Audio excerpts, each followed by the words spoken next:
உயிர்காக்கும் அனைத்து உழவு சொந்தங்களுக்கு வணக்கம். நான் உங்கள் உழவனின் ராஜா. இன்னைக்கு நம்ம யூடியூப் சேனல்ல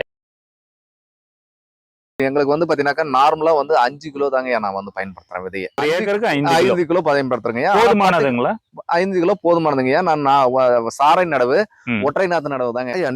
தூய மல்லியில பாத்தீங்கன்னா நெல் 140 நாளுங்கய்யா நான் இதோட வளர்ச்சிக்கு. அதாவது கால சீதோசனை காரணமாக 10 நாள் கூடலாங்க ஐயா, 10 நாள் குறையலாம். இது அரிசி என்ன அரிசிங்க? என்ன தன்மை கொண்ட அரிசிங்க? ஐயா இது பாத்தீங்கன்னா கால்சியம் சுண்ணாம்பு சத்துங்கய்யா. ஓகே. இது பாத்தீங்கன்னாக்கா எல்லாருமே இன்னைக்கு காலகட்டத்துல கால் வலி, முட்டி வலி, முழங்கால் இந்த மாதிரி வலிகள் எல்லாம் நிறைய பூச்சி தாக்குதல் முதல்ல ஆரம்ப ஸ்டேஜ் வருங்கய்யா.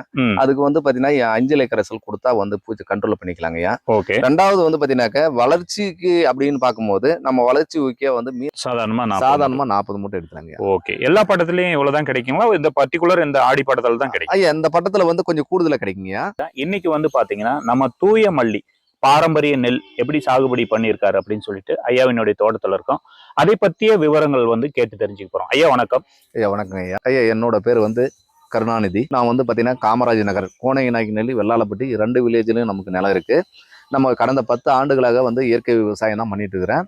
இந்த இயற்கை விவசாயத்துல பாத்தீங்கன்னா பாரம்பரிய ரகங்கள், அதாவது பாத்தீங்கன்னாக்க கருப்பு கவுனி, மாப்பிளை சம்பா, கருங்குருவை, சீரக சம்பா, தூயமல்லி, பூங்காறு இந்த மாதிரி பாத்தீங்கன்னாக்கா ஒரு 10 வகையான நெல்கள் ஒவ்வொரு வருடமும் பாத்தீங்கன்னாக்கா ஒரு 5 ரகங்கள் நாங்க தேர்வு பண்ணிட்டு இருக்கிறோம். இந்த 5 ரகங்கள் பாத்தீங்கன்னாக்கா இப்போ நம்ம நிக்க வேண்டிய பயிர்கள் பாத்தீங்கன்னாக்கா தூயமல்லி அப்படின்ற ஒரு ரகத்தை பண்ணியிருக்கிறோம். ஐயா இப்போ பாத்தீங்கன்னா தூயமல்லி பாரம்பரிய ரகத்தை தேர்வு பண்ணி நடவு பண்ணிருக்கீங்க. எவ்வளவு பரப்புலங்க ஐயா நடவு பண்ணிருக்கீங்க? ஐயா நான் 1 ஏக்கர் பரப்பு நடவு பண்ணிருக்கீங்க. இது பாத்தீங்கன்னாக்கா இதனோட மகத்துவம் என்னன்னு கேட்டீங்கன்னா கால்சியம் சுண்ணாம்பு சத்து உடையதுங்க அந்த தூயமல்லி. இது சாப்பிட்டோம்னா உடம்புக்கு ரொம்ப ஹெல்த்துங்க. அதனால இதை தேர்வு பண்ணிருக்கீங்க. சரிங்க. விதை அளவு எவ்வளவு தேவைப்படுதுங்க? இதுக்கு விதை அளவு பாத்தீங்கன்னா எங்களுக்கு பாத்தீங்கன்னா நார்மலா 5 கிலோ தாங்க நான் பயன்படுத்துறேன் விதையை. ஏக்கருக்கு 5 கிலோ பயன்படுத்துறேங்க. போதுமானதுங்களா?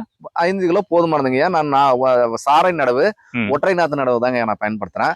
அதை மீறி நமக்கு ஏதாவது நாத்து பழுதாகும் அப்படின்னு ஒரு எண்ணங்கள் இருந்தா நாம கூடுதலா விட்டுக்கலாங்க. சரி, நீங்க ஒற்றை நாட்டு நடவு தான் பண்றீங்க? ஆமாங்க. SRI முறையில திருந்திய நெல், செம்மை நெல் சாகுபடியில? ஆமாங்க, அப்படிதாங்க. ஓகே. இது என்ன பட்டத்துலங்க ஐயா நம்ம பண்ணிருக்கோம்? ஐயா இது பட்டம் பாத்தீங்கன்னாக்க ஆடி மாதம் 27ஆம் தேதி நாங்க விட்டுருக்கீங்க. இது பாத்தீங்கன்னா இந்த தூயமல்லி பாத்தீங்கன்னா வருடம் முழுவதும் நெல்லை நம்ம சாகுபடி பண்ணலாங்கய்யா. இப்ப வருடம் முழுவதும் பண்ணலாங்கய்யா. அப்படி முப்போகம் விளையக்கூடியது. முப்போகம் விளையக்கூடியதுங்க. சரி சரி. இதனுடைய தன்மை சொல்லுங்க, இதனுடைய வளரியல்பு சொல்லுங்க. ஐயா இது பாத்தீங்கன்னா நம்ம வளர்ச்சி பாத்தீங்கன்னாக்கா நமக்கு குறைஞ்சது பாத்தீங்கன்னா 3ல இருந்து 3 அடி வரைக்கும் வளருங்க. 4 அடி கூட வளருங்க. இது நல்ல எப்படி சொல்றதுன்னா தண்டு பாத்தீங்கன்னாக்க ரொம்ப மெல்லியதா இருக்காதுங்க. இந்த தண்டு நல்ல தடிமையா இருக்கும். அதே மாதிரி கதிர் நல்ல முறையில வளர்ச்சி பாருங்க. நல்ல ஒரு ஜானு பக்கம் கதிரை வளர்ச்சி இருக்கு. இது பாத்தீங்கன்னாக்கா நமக்கு ஒரு ஏக்கருக்கு பாத்தீங்கன்னாக்கா 40 மூட்டை கிடைக்கும். சாதாரணமா 40 மூட்டை எடுத்துறாங்க. ஓகே. எல்லா பட்டத்திலயும் இவ்வளவுதான் கிடைக்குங்களா? இந்த பர்டிகுலர் இந்த ஆடி பட்டத்துல தான் கிடைக்கும்? ஐயா இந்த பட்டத்துல கொஞ்சம் கூடுதலா கிடைக்குங்க. அதை மீற மற்ற பட்டத்துல கொஞ்சம் குறைவா கிடைக்குங்க. வளர்ச்சியும் கொஞ்சம் குறைங்க அடுத்த பட்டத்துல. ஓகே. இந்த பட்டம் கொஞ்சம் கூட வளருங்க. சரி, இது அரிசி என்ன அரிசிங்க? என்ன தன்மை கொண்ட அரிசிங்க? ஐயா இது பாத்தீங்கன்னா கால்சியம் சுண்ணாம்பு சத்துங்கய்யா. ஓகே. இது பாத்தீங்கன்னாக்கா எல்லாருமே இன்னைக்கு காலகட்டத்துல கால் வலி, முட்டி வலி, முழங்கால் இந்த மாதிரி வலிகள் எல்லாம் நிறைய இருக்குங்கய்யா. இதுக்கு நம்ம எடுத்துக்கணும்னா இது கொஞ்சம் நல்லா ஹெல்த்தியா கிடைக்குங்க. சரிங்க. இது என்ன வெண்மை நிற அரிசிங்க? வெண்மை நிற அரிசிங்கய்யா. இது சன்னமா இருக்குங்களா, மோட்டாவா இருக்கு? ஐயா நடுத்தரமா இருக்குங்கய்யா. சம்பா சன்னமா இருக்காதுங்கய்யா, ரொம்ப பெருசா இருக்காதுங்க. ஒரு நார்மல் இதா இருக்குங்க. சரிங்க. இந்த வைக்கோல் மாட்டுக்கு ஏற்றதுங்களா? நல்லா சாப்பிடுங்க. மாட்டுக்கு நல்லா சிறப்பா சாப்பிடக்கூடிய பயிர்களுங்க அது. ஓகே. அதனால இது எந்த ஒரு பாதிப்பும் கிடையாதுங்க. சரிங்க. இத பத்தி நெல்லை பத்திய விவரங்கள் சொன்னீங்க. தூயமல்லி என்ன பட்டத்துல வருது, இத பத்திய விவரங்கள் சொன்னீங்க. சரிங்க. இது எப்படி நம்ம தோட்டத்துல அதாவது நாற்றங்கால்ல இருந்து இந்நாள் வரைக்கும் என்னென்ன விஷயங்கள் பண்ணிருக்கீங்கன்னு ஒரு சிறு தகவலா சொல்லுங்க பார்க்கலாம். ஐயா நாத்து விடும் போது வந்துங்கய்யா நம்ம நாற்றங்கால் ஓட்டி ஒரு 4 நாள் வச்சிருப்பீங்க. 4 நாள் வச்சுட்டு நாத்து விடுறதுக்கு முன்னாடி ஒரு 2 நாளைக்கு முன்னாடி நாத்து மட்டம் பண்ணிடுவோங்க. நீங்க எப்படி சேற்று நாற்றங்கால் விடுவோங்க. நம்ம மேட்டு நாற்றங்காலும் விடுவோம். ரெண்டுமே பண்ணுவோம் நாங்க. இதுல சேர் ஓட்டி பண்ணும் போது ஒரு 2 நாளைக்கு முன்னாடி நாற்றங்கால நம்ம மட்டம் பண்ணி Okay. அது தண்ணி வந்து கரெக்டா இருக்கான்னு பாத்துக்கணுங்கய்யா. ம். அப்புறம் விட்டுட்டோம்னு சொன்னாங்க, அந்த விடும்போது வந்து பாத்தீங்கன்னாக்கா நம்ம எதுவுமே பண்ண தேவையில்ல. ம். அதாவது வந்து பாத்தீங்கன்னா ஒரு மீன் அமிலமோ எதுவுமே பண்ண தேவையில்லைங்க. ம். எரு கொட்டினா போதும், தலை விட்டா போதுங்க.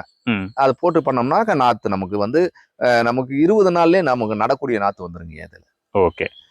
சிறப்புங்கய்யா. அப்ப 20 நாள்ல நம்ம இது எத்தனாவது நாள்ல எடுத்து நடவு பண்ணீங்க? ஆக்சுவலா இப்ப சிறப்பா வந்திருக்கு இந்த தோட்டம். இது எத்தனாவது நாள் எடுத்து நடவு ஐயா பண்ண இது பயிர்? வந்து பாத்தீங்கன்னா 25வது நாள்ல நடவு பண்ணங்கய்யா. ம். நமக்கு வந்து பாத்தீங்கன்னா அந்த நேரங்கள்ல கொஞ்சம் பணியின் காரணமாக வந்து ஒரு 5 நாள் கூட போயிடுச்சுங்க. ம். 25வது நாள்ல நடவு பண்ணிட்டோங்க. நடவு பண்ணிட்டீங்க. ஒரு நாத்துக்கு ஒன்று தான் நடவு ஒரு பண்ணிருக்கீங்க. நாத்துக்கு நடங்கய்யா. ஒரு நாத்து நடவு பண்ணக்குள்ள இந்த மாரி பறவை பிரச்சனைகள் அது மாரிலாம் இருக்குமே. எப்படி ஒரு நாத்து நடவு பண்ணி ஐயா எப்படி வேர் பிடிக்க வைக்கிறீங்க? ஐயா அது பறவைகள் இருக்குங்கய்யா. கொக்கு வருது, ம். குருவி வருது, எல்லாமே வருதுங்கய்யா. ஒரு 4 நாள் வந்து அந்த தண்ணிய வந்து மட்டமா தண்ணிய கம்மி பண்ணிட்டு, ம். ஒரு 4 நாளைக்கு வந்து பாத்தீங்கன்னா, நம்ம கொஞ்சம் பராமரிப்பா இருந்தோம்னா போதுங்கய்யா. ம். அது நாத்து பத்திக்கிச்சுன்னா அதுக்கு மேல வந்து ஓ! தேவையில்லைங்க. நாத்து பத்துற வரைக்கும் மிதமான தண்ணீர் குடுத்து ஆமாங்கய்யா. பண்ணிக்குவீங்க அப்படின்றீங்க. பண்ணிக்குவோம். ஆமாங்கய்யா. ஓகே. ஒரு நாற்று நடவு பண்றதோ போக்குலாம் போறது இல்லைங்களா? போக்கு 1, பயிர். 2 போகுங்கய்யா. ம். அந்த ஒரு நாத்து போன இடத்துல பாத்தீங்கன்னா, பக்கம் இருக்கிற அந்த நாத்துல வந்து பாத்தீங்கன்னாக்கா, ஒரு 50 தூர் வருதுன்னு வச்சுக்கோங்களேன். ம். இதுல வந்து ஒரு 70 தூர் வந்துருங்கய்யா. ம். அதுல இதுல வந்துருங்கய்யா. ஓகே. அதுல இதுல பேலன்ஸ் ஆயிக்குதுன்றீங்க. ஆயிக்குதுங்கய்யா. அதனால ஒண்ணும் பிரச்சனை இல்ல. Okay, okay. இயற்கை விவசாயம் பண்றதா சொன்னீங்க. ஆமாங்க. இப்ப நெல்லுல இந்நாள் வரைக்கும் என்னென்ன விஷயங்கள் தரவழியாவும், மேல் வழியாவும் குடுத்திருக்கீங்க தூய மல்லிக்கு? பர்ட்டிகுலரா இந்த பட்டத்துல. ஐயா இதுல வந்து பாத்தீங்கன்னாக்கா, சாடை ஓட்டுறதுக்கு முன்னாடிங்கய்யா எருவு கொட்டிட்டேங்கய்யா. ம். எருவு எவ்வளவு கொட்டி கொட்டியிருப்பீங்க எருவுல? எருவு ஒரு வயலுக்கு வந்து பாத்தீங்கன்னாக்கா, ம். 2 டன் போட்டிருப்பீங்க. ஓகே, ஒரு ஏக்கருக்கு வந்து பாத்தீங்கன்னாக்கா, குறைஞ்சபட்சம் ஒரு 5லிருந்து 6 டன் போட்டிருப்பீங்க. ஓகே. அதுக்கு மேல வந்து பாத்தீங்கன்னா, தழை வந்து பாத்தீங்கன்னாக்கா, ஒரு ஏக்கருக்கு வந்து பாத்தீங்கன்னாக்கா, ஒரு 2 டன் போட்டிருப்பீங்க. ம். வேப்பந்தழை, எருக்கந்தழை அந்த மாரி அந்த இலைகள இயற்கை விவசாயத்துக்கு வந்தது நாள்ல இருந்து, ம். எரு தழைகள் மட்டும் முதல்ல குடுத்துருவீங்க. ஓகே.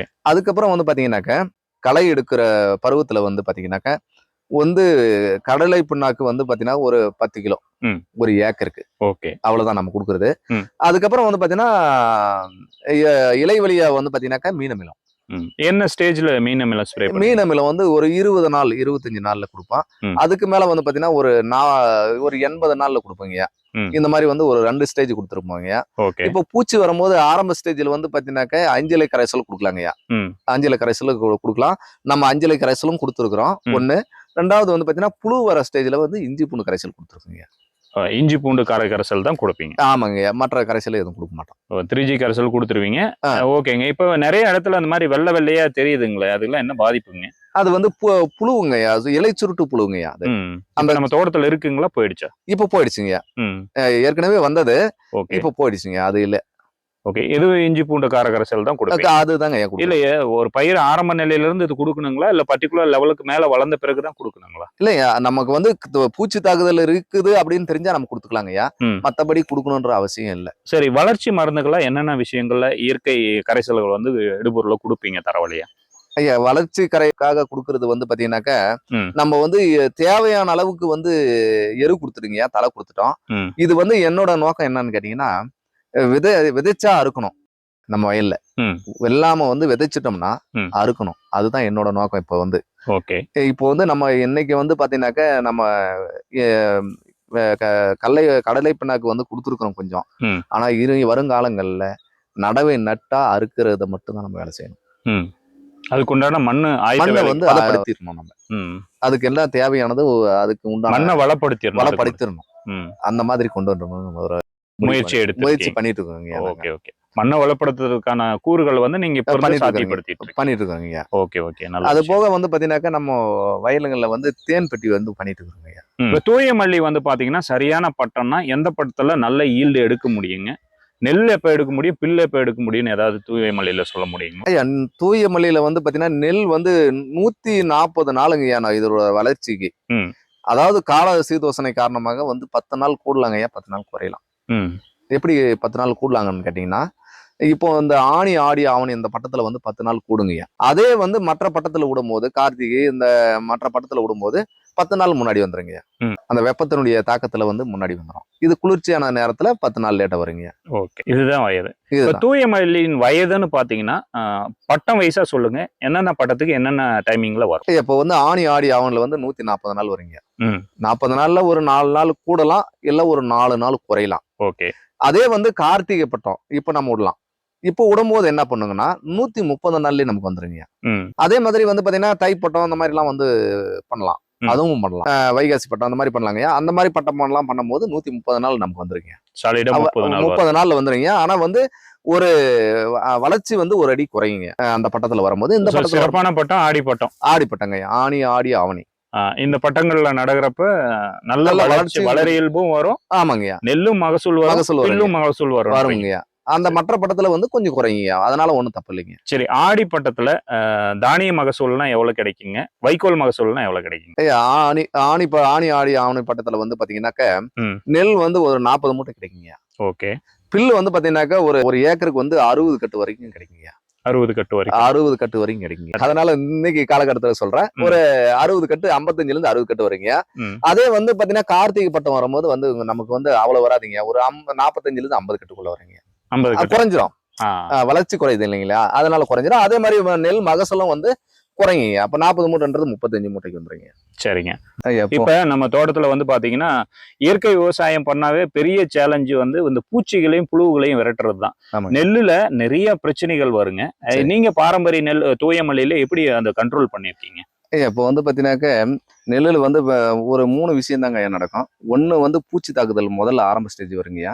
அதுக்கு வந்து பாத்தீங்கன்னா 5 இலை கரைசல் கொடுத்தா வந்து பூச்சி கண்ட்ரோல் பண்ணிக்கலாங்கய்யா. ஓகே. 2வது வந்து பாத்தீங்கன்னாக்க வளர்ச்சிக்கு அப்படின்னு பார்க்கும்போது நம்ம வளர்ச்சி ஊக்கியா வந்து மீளமிலம் கொடுக்கலாங்க. மேலே கொடுக்கலாம். அதே மாதிரி வந்து பாத்தீங்கன்னாக்க ஜீவமருந்தம் கொடுக்கலாம், பஞ்சகாவியம் கொடுக்கலாம். இந்த மாதிரி கொடுக்கலாங்கய்யா. நாம வந்து இது கொடுத்தது வந்து மீனமிலம் கொடுத்துருக்குங்க. வளர்ச்சி ஊக்கியா கொடுத்துருக்குறோம். அது போக வந்து பாத்தீங்கன்னாக்க இந்த புழு தாக்குதல் வந்து பாத்தீங்கன்னாக்க வெள்ளை வெளியே வருங்கய்யா. நம்ம இயற்கை விவசாயத்தை பொறுத்த வரைக்கும் வரும். வந்தாலும் இதை கண்ட்ரோல் பண்றதுக்கு, அதாவது வந்து இதை கட்டுப்படுத்துறதுக்கு வந்து நம்ம என்ன பண்றோம்னாக்கா இஞ்சி பூண்டு கரைசல் நம்ம கொடுத்து கட்டுப்படுத்துறேங்க. இப்ப பாத்தீங்கன்னா சுத்தமா இருக்காதுங்க உள்ளார. ஓகே. இதுதான் மெயினான டிப்ஸ். ஆமாங்க. சரிங்களா? நீங்க இதுதான் உங்களுடைய விவசாய பாதுகாப்பு முறையில பாதுகாப்பு முறையை நான் இதுதாங்க பண்றேன். Okay, okay. இது நீங்க ஒருவேளை நம்ம இந்த படத்துல வந்து பண்ணாலும் வேற ஒரு தோட்டத்துல பண்ணாலும் இது மாதிரி பாதுகாப்பு முறைகளை மேற்கொண்டு கண்டிப்பா பண்ணலாங்கய்யா. சிறப்பா பண்ணலாங்க. நிறைய வந்து பண்ணிட்டு இருக்காங்கய்யா. ஒவ்வொருத்தரும் ஒவ்வொரு விதம் பண்ணிருக்கிறாங்க. நான் வந்து எளிமையான முறையில, அதாவது செலவினங்கள் குறைச்சு நம்ம எந்த முறையில வந்து இத நல்ல லாபகரமா பண்ணணும் அப்படின்னு பண்றோமோ அதுக்காக நான் இந்த யுத்தியை வந்து பண்ணிட்டு இருக்கிறேங்க. ஓகே, சிறப்புங்க. மேலும் வந்து நீங்க நிறைய பாரம்பரிய நெல்லுகளை பயிர் பண்ணுங்க. ஆமாங்க. அதனுடான நிறைய விஷயங்களை மக்களுக்கு தெரியப்படுத்துங்க. இன்னும் வந்து இயற்கை விவசாயிகளை நிறைய பேரை வந்து உங்க வழியா தான் நிறைய பேர் மாறத்துக்கு வாய்ப்புகள் இருக்கு. நீங்க தொடர்ந்து எளிய முறையில, அதாவது வந்து செலவினங்களை குறைத்து மண்ணை வளப்படுத்தி எப்படி மண்ணை மேம்படுத்தி என்னென்ன பயிர்கள் பண்ணலாம், பாரம்பரிய ரகங்களை எப்படி தேர்வு பண்ணி நடவு பண்ணலாம், என்னென்ன பருவத்துல பட்டங்கள்ல நடவு பண்ணா சிறப்பான மகசூல் கிடைக்கும் அப்படின்னு சொல்லிட்டு சிறப்பா சொல்லியிருக்கீங்க. கண்டிப்பா அது பயனுள்ள தகவலா இருக்கும். பாரம்பரிய நெல் தூய மல்லி சாகுபடி பற்றிய ஒரு சிறு தொகுப்பு, அதாவது குறுந்தகவலை வந்து ஒரு ஐயா வந்து நம்மளுக்கு சொல்லியிருக்காரு. கண்டிப்பாக அது ஒரு பயனுள்ள தகவலாக இருக்கும். அடுத்த பதிவில் சந்திக்கிறேன். நன்றி, வணக்கம். மனமார்ந்த நன்றிங்க. நம்ம உழவனின் ராஜா சேனலை சப்ஸ்கிரைப் பண்ணுங்க, லைக் பண்ணுங்க, கமெண்ட் பண்ணுங்க, ஷேர் பண்ணுங்க. மறக்காம ஆல் நோட்டிஃபிகேஷன் பெல் பட்டனை ப்ரெஸ் பண்ணிக்காங்க. நாங்க பதிவேற்றம் செய்யக்கூடிய ஒவ்வொரு வீடியோக்களும் உங்களை வந்து சேருங்க. உழவை கற்போம், உழவனை காப்போம். உழவோடும் உழவனோடும் உங்கள் உழவனின் ராஜா. அடுத்த உழவில் சந்திக்கிறேன். நன்றி.